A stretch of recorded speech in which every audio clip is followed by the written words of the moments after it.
100%, hein? Viamão. Viamão. Ah, eu não sei. Essa grande Porto Alegre, eu sou um tédio, não conheço nada. Não consigo me perder bastante, hein? Eu gosto de ir de moto, hein? De moto não tem perigo. De moto o cara entra numa, sai noutra, faz a volta aí, se tiver que gastar gasolina, passa a tarde inteira rodando. E agora de carro, meu Deus. Encerrar o trevo aí, tu tá ralado, hein? Tem que fazer todo o retorno, né? Bah. Tá bom, tia.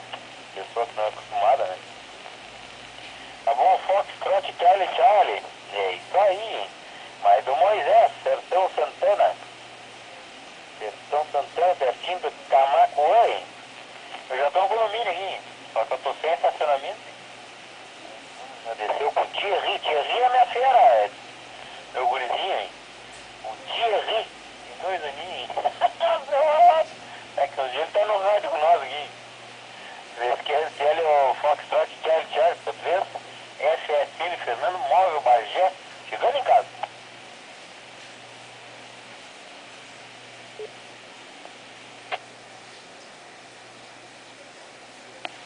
Tá bom, Fernando, 100%, isso tá na íntegra aí, hein? É um piadinho de 2 aninhos que eu acredito com a gente aí, né?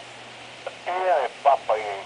Vai ser uma disputa dele aí no rádio, hein? Ah, diz que eu quero falar, eu quero falar. Já pensou, Fernando? Que loucura, tia, hein? Tá certo, hein? É isso aí mesmo, hein?